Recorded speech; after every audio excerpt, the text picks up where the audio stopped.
Welcome to Edu Law Commerce Hub, your one-stop for law, commerce, and education insights. चलिए आज एक ऐसे जबरदस्त रियल एस्टेट सौदे की बात करते हैं जो सीधा भारत के सुप्रीम कोर्ट तक पहुंच गया। ये एक ऐसी कहानी है जिसमें करोड़ों रुपए दांव पर थे, वादे टूटे और आखिर में एक बहुत ही चतुर कानूनी दांव चला गया। अरे बहुत कुछ। ये कहानी एक सीधी सादी जमीन की डील के तौर पर शुरू हुई थी, लेकिन देखते ही देखते एक बड़ी कानूनी पहेली बन गई। तो आइए इस पहेली के धागे खोलते हैं और देखते हैं कि आखिर हुआ क्या था। तो कहानी की शुरुआत होती है एक बहुत ही आम से एग्रीमेंट से। दो पार्टियां मिलती हैं, एक जमीन का सौदा तय होता है और कागज पर तो सब कुछ बिल्कुल ठीक ठाक लगता है। इस कहानी में ना 3 मेन प्लेयर्स हैं।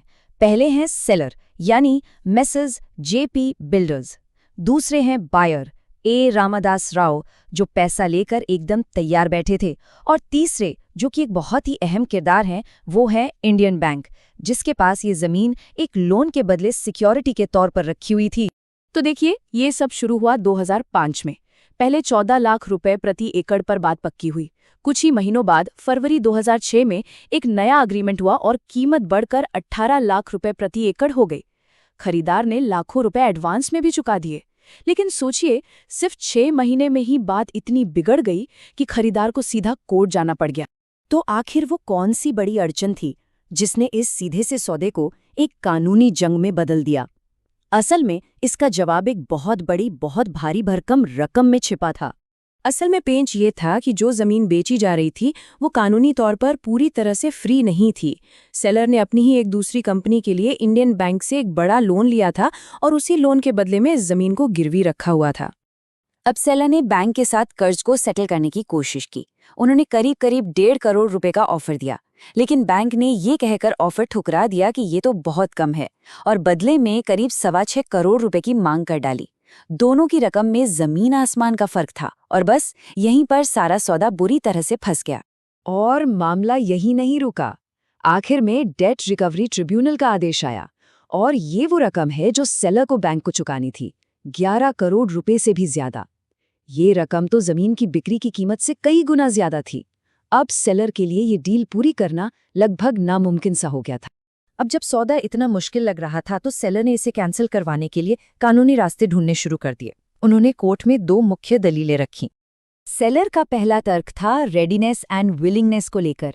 देखिए, कानून में किसी भी सौदे को लागू करवाने के लिए बायर को ये साबित करना पड़ता है कि उसके पास पैसे चुकाने की क्षमता यानी रेडीनेस थी और सौदा पूरा करने का पक्का इरादा यानी विलिंगनेस थी।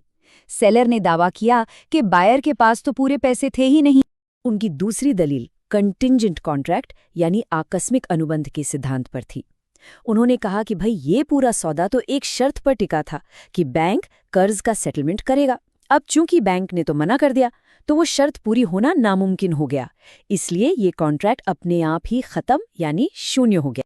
तो कुल मिलाकर सेलर का पूरा केस बस इन 2 बातों पर टिका था। एक कि खरीदार पैसे देने के लिए तैयार नहीं था, और 2 कि बैंक के मना करने के बाद ये सौदा पूरा करना ही नामुमकिन था।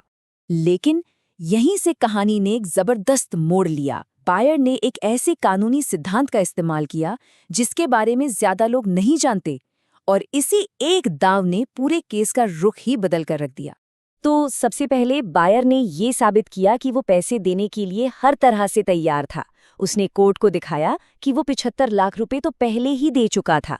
इसके अलावा उसने करोड़ों रुपए की फिक्स डिपॉजिट और बैंक स्टेटमेंट्स भी पेश किए, जिससे ये साफ हो गया कि बाकी की रकम चुकाना उसके लिए कोई बड़ी बात नहीं थी।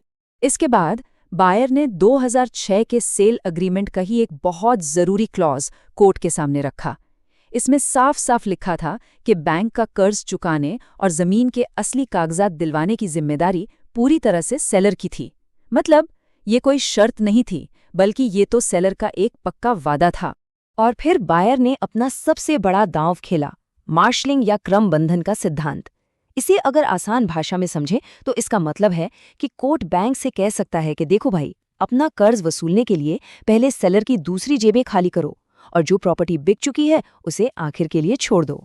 और बायर का ये तर्क एकदम सटीक बैठा, क्योंकि सेलर के पास और भी कई कीमती प्रॉपर्टीज थीं जो उसी बैंक के पास गिरवी रखी हुई थीं। तो बायर ने कहा कि बैंक को अपना पैसा पहले उन प्रॉपर्टीज को बेचकर वसूलना चाहिए। अगर ऐसा होता तो जिस जमीन का सौदा हुआ था वो अपने आप कर्ज मुक्त हो जाती और बिक्री आराम से पूरी हो सकती थी। तो ये पूरा मामला पहुंचा सुप्रीम कोर्ट। चलिए अब देखते हैं कि देश की सबसे बड़ी अदालत ने इस पेचीदा विवाद का क्या हल निकाला। सुप्रीम कोर्ट ने हर मुद्दे पर खरीदार के हक में फैसला सुनाया। अदालत ने माना कि हाँ, खरीदार सौदे के लिए पूरी तरह से तैयार और इच्छुक था।